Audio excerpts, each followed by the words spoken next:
आप देख रहे हैं एक नई जिंदगी।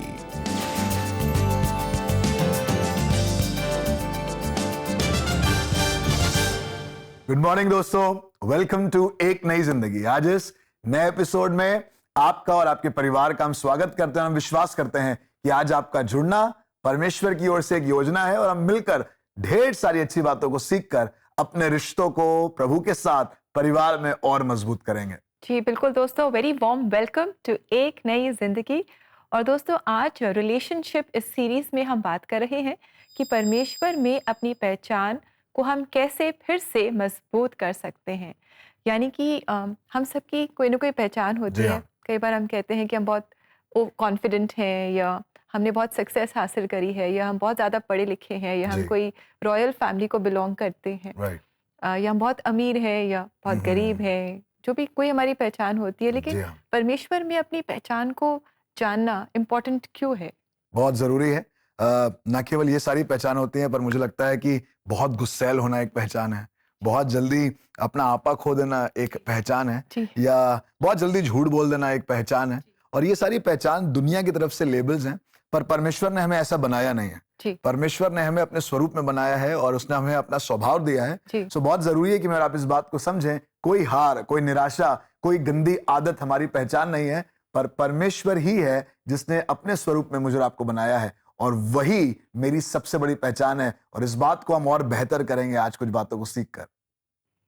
जी हाँ दोस्तों, आज एक नई जिंदगी प्रोग्राम में हम जान रहे हैं कि परमेश्वर में हमारी सही पहचान क्या है।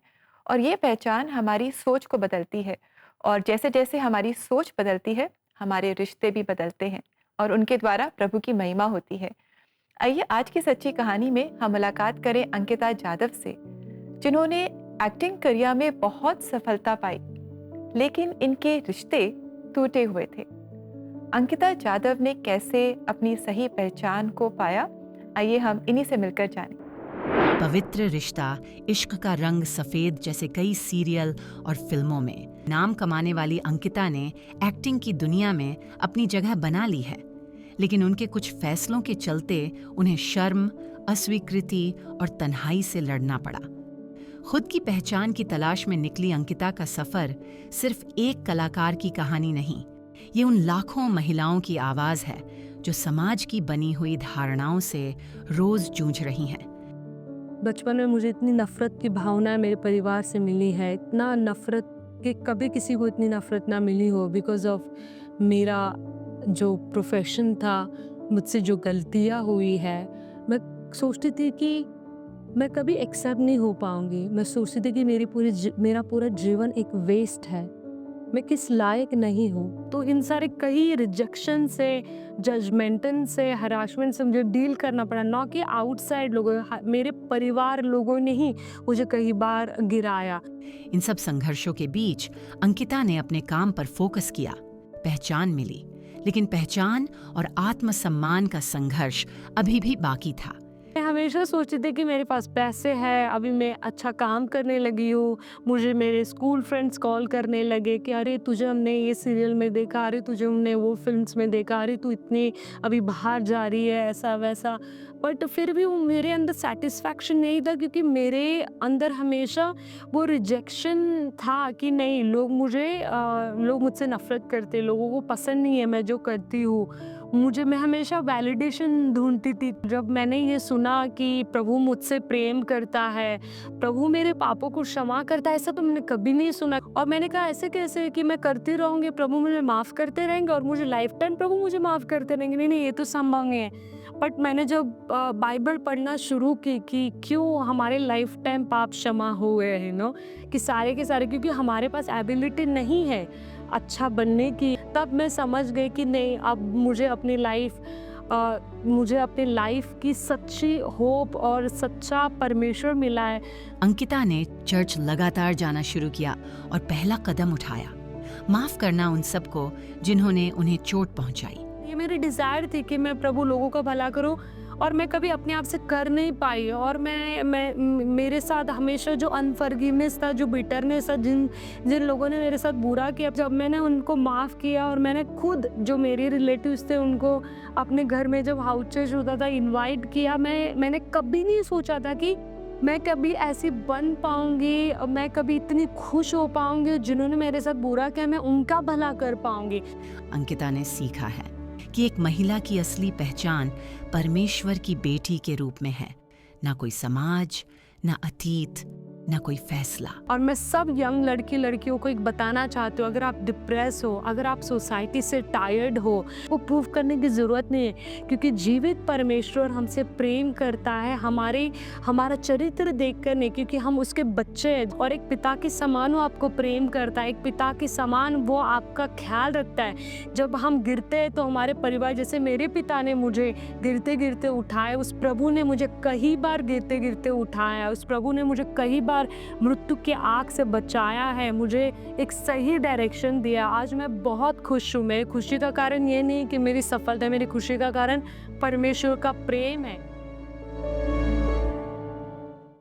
Thank you very much Ankita आपकी कहानी के लिए। और हमने जाना कि कैसे आपने जाना कि आप परमेश्वर की संतान हैं, जीवित परमेश्वर की संतान हैं। और जब हम ये जान लेते हैं कि हम जीवित परमेश्वर की संतान हैं, तो फिर हमारा जो भी हमारा रवैया है, हमारा जो जीवन है, हमारा जो बोलचाल है, सब कुछ उसी अकॉर्डिंग हो जाता है। जी हाँ, बिल्कुल। जैसे अब हमें पता चल जाए कि हम किसी राजा की संतान है या उसके वंश के हैं, जी। तो हम अपने आप को सच में राजा समझने भी लगेंगे, और ऐसा होता भी है। जी, जी। वैसे ही जब हम समझते हैं कि हम परमेश्वर की औलाद हैं और परमेश्वर ने हमें बनाया है, बाइबल में लिखा हुआ है, निश्चय जानो यहोवा ही परमेश्वर है, उसी ने हमको बनाया है। सो आइए उसके स्वरूप में, उसके प्रेम में, उसके कंपैशन में, और जैसे उन्होंने किया वैसे ही हम भी करें। और दोस्तों, अंकिता की कहानी अगर आप दोबारा से देखना चाहते हैं या इसे अपने लव्ड वंस के साथ शेयर करना चाहते हैं, तो ज़रूर आप CBN इंडिया यूट्यूब चैनल पर जाएं। वहां आप इनकी कहानी देख सकते हैं और बहुत सारी ऐसी सच्ची कहानियां हैं जिनसे आप आशीष पा सकते हैं। जी हाँ दोस्तों, ऐसे ही आशीष को प्राप्त करते रहें, क्योंकि हमारा आपके सामने आना और इन बातों को लेकर आना इसीलिए है ताकि आप अपने परिवार के साथ आशीष पाएं, वो पहचान जो परमेश्वर ने आपको दी है उसमें और बढ़ते जाएं, उसको और मजबूत करते जाएं। अब वक्त है एक ब्रेक का, और ब्रेक के बाद हम ऐसे ही कुछ और बातों से उभारे जाएंगे। सो कहीं मत जाइएगा, हम बहुत जल्द वापस लौटेंगे।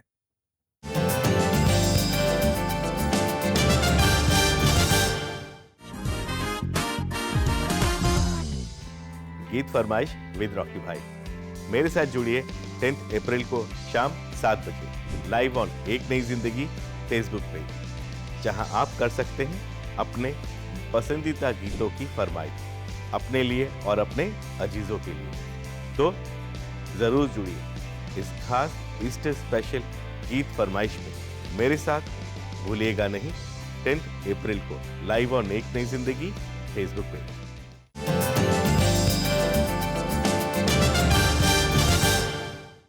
वेलकम बैक दोस्तों, आपका फिर से स्वागत है एक नई जिंदगी प्रोग्राम में, जहां हम आज अपनी सही पहचान के बारे में बात कर रहे हैं। और हमारी सही पहचान परमेश्वर में है। हम परमेश्वर की संतान हैं, जैसे कि हम यूहन्ना 1:12 में पढ़ते भी हैं कि जितनों ने प्रभु यीशु मसीह को ग्रहण किया, उन्होंने परमेश्वर की संतान होने का अधिकार पाया, अर्थात जिन्होंने उसके नाम पर विश्वास किया। जी हाँ दोस्तों, ये बिल्कुल सत्य है, और इस बात को हमने आजमाया है। आपके परिवार के लोग आपके बारे में क्या सोचते हैं, आस पड़ोस के लोग आपके परिवार के बारे में क्या सोचते हैं, एज अ स्टूडेंट टीचर या आपके को स्टूडेंट्स आपके बारे में कैसा सोचते हैं, इससे फर्क नहीं पड़ता। पर परमेश्वर क्या जो पहचान का दायरा है वो इससे कहीं बड़ा है। इसमें बहुत वक्त भी लग जाएगा, शायद कुछ वर्ष बीत जाएंगे, पर परमेश्वर ने जो आपके लिए ठहराया है वो योजनाएं परमेश्वर पूरी करेगा, और वो हानि की नहीं है वरन लाभ की है। जी हाँ दोस्तों, और ये पहचान हमारी सोच को, हमारे जीवन को और हमारे रिश्तों को कैसे बदल देती है, आइए हम आज की कहानी में देखें और मुलाकात करें यंगती संगतम से। यंगती संगतम के सपने बहुत बड़े थे, अच्छी नौकरी और अपना घर, लेकिन घर में शांति नहीं थी। और फिर जब पैंडेमिक आया तो उनका जीवन पूरी तरह से बदल गया और उनकी जो उम्मीदें हैं वो टूट सी गईं। अपनी मजबूरी और निराशा में उन्होंने पहली बार सच्चे दिल से परमेश्वर को पुकारा। और फिर क्या हुआ, आज यांगती हमें खुद बता रही हैं। तो आइए हम इनसे मुलाकात करें, और ये मुलाकात आपके लिए लेकर आई हैं एक नई जिंदगी प्रोड्यूसर लुजाइरो गांगमई, नागालैंड से। मेरा बचपन बहुत मुश्किलों से भरा रहा। स्कूल हो या 12वीं के दिन, हर जगह मुझे ऐसा लगता था जैसे मुझे कोई अपनाता ही नहीं और इसी वजह से मैं लोगों के सामने आने से भी कतराने लगी थी। मेरे घर में हर वक्त पैसों की तंगी रहती थी। फाइनल एग्जाम्स के दौरान कई बार ऐसा हुआ कि मुझे एडमिट कार्ड ही नहीं मिला और कभी-कभी मेरे रिजल्ट्स भी रोक दिए जाते थे। ये सब मेरे लिए बहुत शर्मनाक था क्योंकि मेरे सब दोस्त अपनी फीस चुकाकर अपने अपने रिजल्ट्स ले लेते थे, लेकिन मेरा हाल बिल्कुल अलग था, बहुत ही बुरा। इन सब तकलीफों की वजह से मैं ना दोस्तों के सामने जा पाती थी ना टीचर्स के सामने। मैं उसी शर्मिंदगी में और संकोच को अपने अंदर लेकर बड़ी हुई। सच कहूँ तो मैंने परमेश्वर को दोष देना शुरू कर दिया था, उनसे शिकायतें करती रहती और धीरे धीरे यही शिकायत करने का स्वभाव मेरे बिल्कुल अंदर तक बस गया था। उन दिनों मेरी सोच घमंडी हो गई थी और बस खुद पर भरोसा था। मैंने ठान लिया था जैसे ही पढ़ाई पूरी होगी अपने पैसों से माँ के लिए, घर वालों के लिए, भाई बहनों के लिए एक घर बनाऊंगी। वही मेरा लक्ष्य था और मैं उसी सोच के साथ आगे बढ़ती रही। अचानक एक दिन एक सड़क हादसे में मेरे जीजा जी की मृत्यु हो गई। वो घटना मेरी जिंदगी का एक बहुत बड़ा मोड़ बन गई। मेरी बहन की हालत देखकर और उसके बच्चों को उस हाल में देखकर मेरा दिल टूट सा गया। घर में इतना कुछ होने की वजह से मैं हमेशा परेशान रहने लगी। मुझे रात में नींद नहीं आती थी। रात के बीच में उठकर रोती रहती थी। उन्हीं लम्हों में मुझे ऐसे लगा कि मुझे जाकर परमेश्वर को ढूंढना होगा, उनसे प्रार्थना करनी होगी ताकि वो हमें राह दिखाएं। तभी मैंने बेथल प्रेयर होम नोतुन बोस्ती जाने का फैसला किया और वहां जाकर मुझे परमेश्वर के प्यार का सच्चा एहसास हुआ।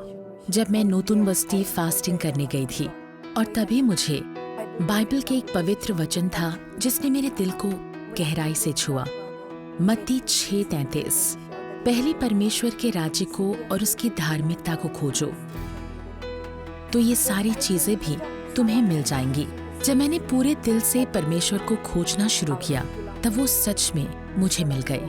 मैंने अपने दर्द को उन्हें सौंप दिया और उनसे सारा प्यार हासिल किया।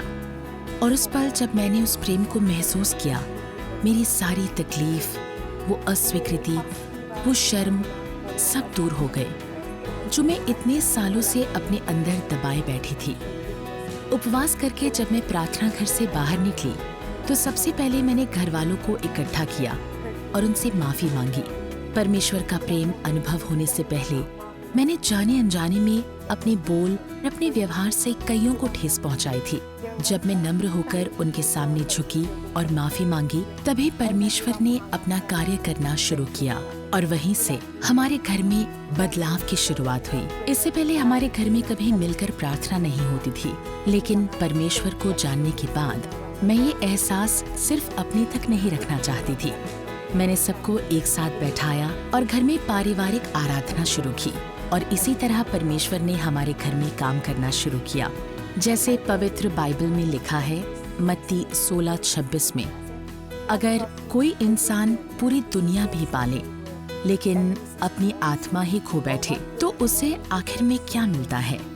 मेरी पहले की सोच बहुत सांसारिक थी, बस घर वालों के लिए एक घर बनाना चाहती थी, लेकिन परमेश्वर मुझे उससे कहीं ऊंची चीज की तरफ ले चले, एक नए जीवन की ओर, एक नई भरपूर जीवन की ओर। कितनी बड़ी बात है ना कि वो कभी नहीं छूटेगा। आज मैं बहुत खुश हूँ। जब अपनी पुरानी सोच को याद करती हूँ तो समझ आता है कि वो कितनी गलत थी, लेकिन परमेश्वर को पाने के बाद समझ आया कि ये प्यार मुझे घर वालों के साथ बांटना है। मुझे उन्हें परमेश्वर का रास्ता और संकरी राह दिखानी है। जिस दिन से मैंने जाना उस दिन से लेकर आज तक हमारे घर में बड़ी खुशी है और हम सब मिलकर उस राह पर चल रहे हैं। आज मैं अपनी जिंदगी में सच में संतुष्ट हूँ, बहुत संतोष के साथ जी रही हूँ, बहुत खुश हूँ और अपने परिवार को लेकर बहुत अच्छा समय व्यतीत कर रही हूँ। थैंक यू वेरी मच यंगती आपकी कहानी के लिए। और आपकी कहानी से हम सब ने बहुत प्रेरणा पाई है। एंड आई एम श्योर हमारे बहुत सारे दर्शक भी हैं जो शायद ऐसी ही परिस्थितियों से आज गुजर रहे हैं। और उन्होंने जाना है कि हमारी तो बहुत सारी इच्छाएं होती हैं, बहुत सारी ड्रीम्स होती हैं, बहुत सारी एस्पिरेशंस होती हैं, लेकिन जो परमेश्वर हमारे जीवन के लिए चाहता है वो ही सही है। Thank you very much. आपकी कहानी से हम सब उभारे गए और मैं आशा करता हूं बहुत से प्रियजन हमारे जिन्होंने आज देखा है वो उससे इंस्पायर हुए हैं, उभारे गए हैं, और परमेश्वर अगर आपके लिए कर सकता है तो मैं विश्वास करता हूं वो हम सब के लिए भी कर सकता है। So thank you very much sister. प्रियो, एक बड़ा मशहूर गीत है जो कई बार हम लोग गाते हैं, मेरी पहचान तू है खुदा, तेरे ही अक्स में हूं बना, मेरी पहचान तू है खुदा। शायद आपकी पहचान, आपको लग रहा है कि आपका समुदाय है, जिस शहर से आप आते हैं वो आपकी पहचान है, जिस परिवार से आप आते हैं वो सरनेम जो आप अपने नाम के आगे लगाते हैं वो आपकी पहचान है, या जिस तरीके से आप प्रार्थना करते हैं, जिस तरीके से आप आराधना करते हैं, शायद वो आपकी पहचान है। और आज पहचान के ढेरों तरीके हैं, पर सबसे बड़ी पहचान यह है कि मैं और आप अपने परमेश्वर की संतान हैं। जी हाँ, उसने मुझे और आपको हमारी माँ के गर्भ में रचा है, and that is our biggest identity. We are sons and daughters, हम परमेश्वर के पुत्र और पुत्री हैं। और आज की सुबह आपकी मुलाकात कराना चाहता हूं ऐसे ही परमेश्वर की एक पुत्री से। अभी हमने एक पुत्री के बारे में सीखा, समझा कैसे परमेश्वर ने उनके जीवन को बदल दिया, कैसे निराशाओं के बीच में अपनी आशा को परमेश्वर लेकर आया। परमेश्वर के वचन में भी एक ऐसी पुत्री है जिसको लगता था उसकी पहचान अच्छी नहीं है, जिसको लगता था जिस समुदाय से, जिस ज्योग्राफिकल लोकेशन से वो आती है वो बहुत अच्छी नहीं है। पर आइए आज इसके बारे में जाने, मिलकर सीखें कैसे इसकी पहचान को परमेश्वर ने बदल दिया। परमेश्वर के वचन से आपको आशीष देना चाहता हूं। यूहन्ना रचित सुसमाचार उसका 4 अध्याय और उसके 28 पद में लिखा है, तब स्त्री अपना घड़ा छोड़कर नगर में चली गई और लोगों से कहने लगी, आओ एक मनुष्य को देखो जिसने सब कुछ जो मैंने किया मुझे बता दिया। कहीं यही तो मसीह नहीं है? और 30वें पद में लिखा है, अतः वे नगर से निकलकर उसके पास आने लगे। मैं आपसे कहना चाहता हूं, आपकी सबसे बड़ी आइडेंटिटी, पहचान यही है कि आप परमेश्वर की पुत्र और पुत्री हैं, और वो आपसे प्रेम करता है और आपके द्वारा वो बहुत से लोगों को आशीष देना मांगता है। आइए अपने आप को उसके हाथों में सौंप दें, उससे कहें, प्रभु आप मेरी पहचान है और आप मेरी पहचान को अपने संबंध के साथ और मजबूत करें। परमेश्वर आपके लिए कर सकता है जैसा परमेश्वर ने इस स्त्री के साथ किया। आपके हालातों को बदलकर आपको महिमा का बर्तन बना सकता है। जी हाँ दोस्तों, और अगर आज आपकी पहचान आपके टूटे हुए रिश्तों से है, शायद आपके रिश्तों में जो संघर्ष है उससे आपकी पहचान की जा रही है, तो क्यों ना आप और हम मिलकर प्रार्थना करें और परमेश्वर से मांगे कि हमारा जो परमेश्वर के साथ रिश्ता है वो और गहरा होता जाए, हम अपनी पहचान परमेश्वर में और समझते जाएं, और जैसे जैसे हमारी सोच बदलेगी हमारा जीवन बदलेगा और हमारे रिश्ते भी बदलेंगे। दोस्तों, परमेश्वर का प्रेम हमारे रिश्तों को बदल देगा। तो आइए हम अपने रिश्तों के लिए और अपने लिए खास प्रार्थना करें, और प्रार्थना सहायता के लिए आप ज़रूर CBN प्रेयर लाइन में हमसे संपर्क करें। हमारा नंबर है 99 10 40 10 10। जी हाँ दोस्तों, निराश ना हो, वो बहुत नजदीक है आपसे बात करने के लिए, और उससे बात करना आपके हालातों को बदल देगा, रिश्तों को संवार देगा, पहचान को अच्छी कर देगा। दोस्तों, वक्त है एक ब्रेक का, और ब्रेक के बाद हम मिलकर करेंगे उसी परमेश्वर से प्रार्थना आपके लिए, आपके परिवार के लिए, आपकी पहचान के लिए। तो जरूर से हमारे साथ जुड़े रहिएगा और हम लोग बहुत जल्द वापस लौटेंगे।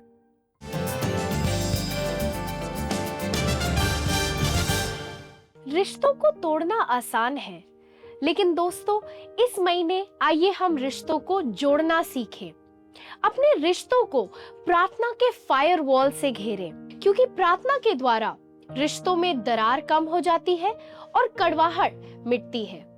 आज ही CBN प्रेयर लाइन नंबर पे कॉल करें या व्हाट्सएप मैसेजेस के द्वारा उसी नंबर पे अपने प्रार्थना निवेदनों को भेजें। The number is 9910401010। अपने दिल की भाषा में प्रवचन की शक्ति का अनुभव करें। एउटा ईसाई जीवन जिउँदै गर्दा उनीहरू पनि मैं एक विषय थे आप लोगों के बीच में ले सकूं। आप अकेले नहीं हैं। जी हाँ, अगर आप बात करें यूसुफ की, परमेश्वर वचन में एक बात देखा हा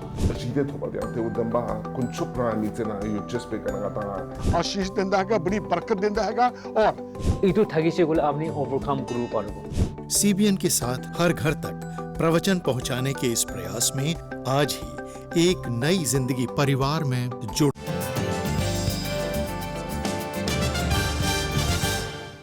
वेलकम बैक दोस्तों। आज एक नई जिंदगी प्रोग्राम में हम अपनी परमेश्वर में अपनी पहचान को जान रहे हैं और हमने जाना है कि हम परमेश्वर की संतान हैं और परमेश्वर ने हमें अपने स्वरूप में बनाया है। उसने हमें प्रेम भी किया है और माफ़ भी किया है और यही दोस्तों हमें भी अपने रिश्तों में करना है। तो दोस्तों, आज की सुबह मैं आपको निमंत्रण देना मांगता हूं। आइए अपने आसमानी पिता की पास चलें, उससे कहें, पिता मैं हूं तो संसार में, पर मुझे मालूम है आपने मुझे बनाया है और आप मेरे साथ हैं। आइए अपने सरों को झुकाएं और प्रार्थना करें और परमेश्वर की ओर देखें। Let's pray. धन्यवाद हमारे जीवित महान दयालु परमेश्वर पिता। प्रभु, हम आपको अपना अब्बा पिता कह सकते हैं। We can call you our अब्बा father because that is what you are for us. प्रभु, हम इस संसार में जन्म लेकर आए हैं। प्रभु, हम इस संसार में अलग अलग समुदाय में, अलग अलग परिवारों में, शहरों में, जातियों में विभाजित हैं, पर हम सब मिलकर, चाहे वो किसी भी देश के हों, किसी भी प्रदेश के हों, किसी भी जाति, धर्म, कुल के, समुदाय के क्यों ना हो, प्रभु हम आपकी औलाद हैं, हम आपके बच्चे हैं और आपने हमें बनाया है। प्रभु, हम धन्यवाद के साथ एक बार फिर से आपके सामने आते हैं। प्रभु, जब आप खराब मार्क्स के कारण हमारे ऊपर फेलियर का ठप्पा लगता है, जब ऑफिस में काम ना कर पाने के कारण, प्रभु अपने टारगेट्स को अचीव ना करने के कारण, प्रभु हमारे ऊपर लेजी होने का या बहुत ज्यादा बेकार होने का ठप्पा लग जाता है। प्रभु, शादी में, परिवार में, रिश्तों में रिश्ते ना निभा पाने के कारण कई बार हमारे ऊपर अलग अलग ठप्पे, स्टैंप लग जाते हैं, लेबलिंग हो जाती है। प्रभु, हमको मालूम है कि इन सब लेबलिंग के ऊपर जब आप हमें देखते हैं, आप हमें अपना पुत्र और पुत्री के हिसाब से देखते हैं। प्रभु, हमारी पहचान अपने पिता के सामने कभी नहीं बदलती। जैसे हम अपने संसारिक पिता के सामने हमेशा बच्चे रहते हैं, हम कितने भी बड़े हो जाएं, वैसे ही प्रभु हम आपके सामने भी आपकी औलादे हैं। और आज अपने प्रियजनों को, उनके परिवारों को, प्रभु उनकी समस्याओं को आपके सामने लेकर आता हूं। अपने आप को हम सब लेकर आते हैं आपके सामने और कहना चाहते हैं अपने हाथों को उठाकर, पिता हम पर अपना अनुग्रह कीजिए, हम पर अपनी दया कीजिए, क्योंकि हमें मालूम है कि हम आप में बने हैं। प्रभु, हमारी पहचान आप पर है। प्रभु, हमारा स्वभाव, हमारा स्वरूप, जिसके बारे में लोग तरह तरह की बातें करते हैं, रंग को लेकर, प्रभु हमारे तरीकों को लेकर, प्रभु हम आपके स्वरूप में रचे गए हैं और यही हमारे लिए सबसे बड़ी आशीष है। आसमान का जीवित परमेश्वर ने हमें अपने स्वरूप में बनाया है। हम कैसे भी दिखें, हम कैसे भी बोले, हमारा काम करने का तरीका कुछ भी हो, पर प्रभु आपने हमें अपनी संतान बनाया है और ये हमारी पहचान है। और पिता, ये पहचान और मजबूत होती चली जाए। प्रभु, इन दिनों में हमारे रिश्ते, हमारा स्वास्थ्य, प्रभु हमारी बातचीत, हमारे परिवार में, हमारे काम काज में, प्रभु हम आपकी पहचान को सर्वप्रथम रखकर इस बात को जान सकें कि हमारे परमेश्वर ने हमें अपनी पहचान दी है और वो हमारे साथ है। सबको बड़ी आशीष दे प्रभु, और इन दिनों में प्रभु हमारी पहचान आप में और मजबूत होती जाए। इस प्रार्थना को प्रभु यीशु मसीह के नाम से मांगते हैं, सुनिए और ग्रहण कीजिए। आमीन, आमीन। दोस्तों, ये क्या ही सुंदर बात है कि हम जब भी चाहें उससे अपना पिता कहकर उससे प्रार्थना कर सकते हैं, क्योंकि यही आपकी पहचान है। जी हाँ दोस्तों, और हमारी पहचान ये भी है कि हम कभी अकेले नहीं हैं, क्योंकि हमारा जीवित परमेश्वर हमेशा हमारे साथ है। जब हम वचन पढ़ते हैं तो वो उस वचन के माध्यम से हमसे बातचीत करता है और हमारी मदद करता है। आइए इस समय भी हम देखें आज के लिए परमेश्वर का जीवित सामर्थी वचन। तुम मुझे ढूंढोगे और पाओगे भी, क्योंकि तुम अपने संपूर्ण मन से मेरे पास आओगे।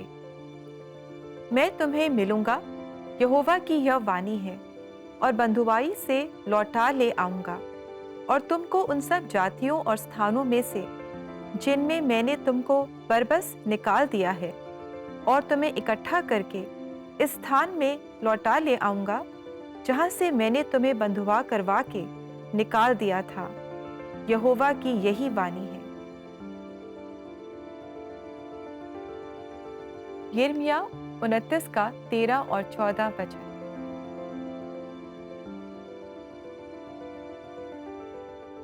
दोस्तों, क्या ही सुंदर ये परमेश्वर का वचन है जो मुझे आपको उभार रहा है। आप जहां से निकाल दिए गए हैं, आपकी पहचान जो बदल गई है, आपको लग रहा है अब वो समय नहीं रहा। मैं आपसे कहना चाहता हूं, वो यहोवा परमेश्वर आज आपसे कह रहा है कि वो परमेश्वर वापस लाने वाला परमेश्वर है। जिस बंधुआई में, जिस कमजोरी में, जिस हार और निराशा में आज आप चले गए हैं, परमेश्वर आपको वापस ला सकता है। उसकी ओर देखें और परमेश्वर आपके लिए बेहतर मार्ग निकालेगा।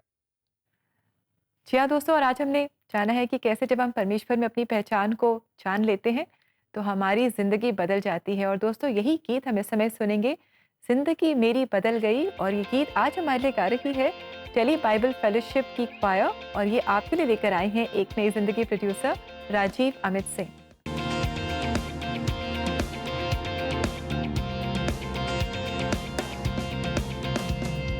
जिंदगी मेरी बदल गई जब से मसीह को पाया है, खिल गई है कलियां नई, यीशु बहार लाया है। जिंदगी मेरी बदल गई जब से मसीह को पाया है, खिल गई है कलियां नई, यीशु बहार लाया है। जिंदगी मेरी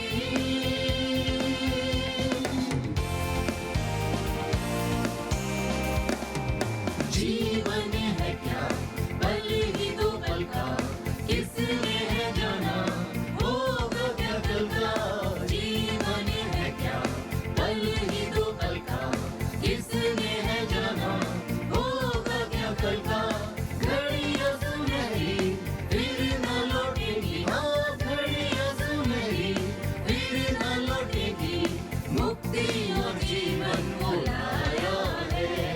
जिंदगी मेरी बदल गई जब से मसीह को पाया है, खिल गई है कलियां नई, यीशु बहार लाया है। जिंदगी मेरी आन में हमारे वो दर्शन रहेगा, कदम डगमगाए हाथ वो थामेगा।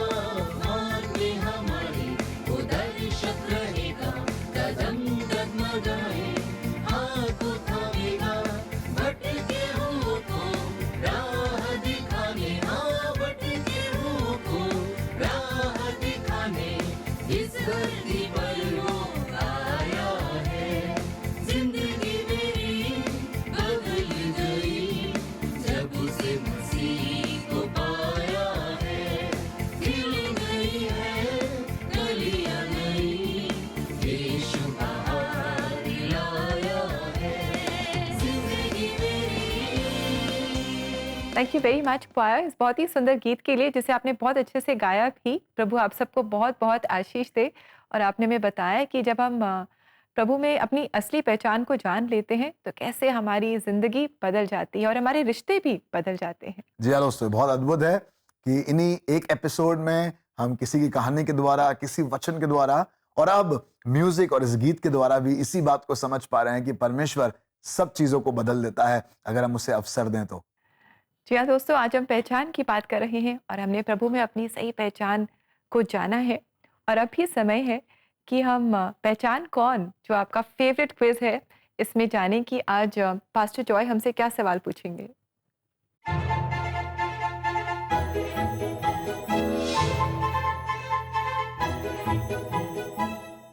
दोस्तों बात हो रही है पहचान की, तो आइए इस सवाल को देखें और आपको भी पहचानना है। यूहन्ना पहले अध्याय उसके 12वें पद के अनुसार मसीह यीशु में क्या बनने का अधिकार दिया गया है।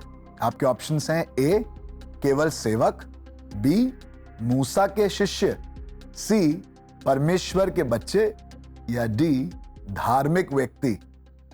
तो दोस्तों जल्दी से आप सही जवाब पहचानें और इसे हमें ज़रूर बताएं। और ऐसा करने के लिए आप CBN इंडिया यूट्यूब चैनल पर जाएं। आज के एपिसोड के कमेंट सेक्शन में अपने सही जवाब हमारे साथ शेयर करें। जी हाँ दोस्तों, ये तो बात आज की हो गई, पर कल की बात जल्दी से कर लें। कल फ्राइडे शाम को 7 बजे फेसबुक पेज पर एक नई जिंदगी के गीत फरमाइश विद रॉकी भाई में जुड़ना बिल्कुल ना भूलें और अपने पसंदीदा गीतों को, आराधनाओं को आप सुन सकते हैं और परमेश्वर में और एक्साइटेड हो सकते हैं। जी बिल्कुल, तो जरूर जुड़े अपनी फरमाइशों के साथ रॉकी भाई के साथ और एक नई जिंदगी फेसबुक पेज एट 7 PM। और दोस्तों इसी के साथ समय है कि हम लेंगे आपसे इजाजत इस वायदे के साथ कि कल फिर जुड़ेंगे और इस थीम को आगे बढ़ाएंगे। परमेश्वर आप सबको बहुत बहुत आशीष दे। God bless you friend. God bless you दोस्तों।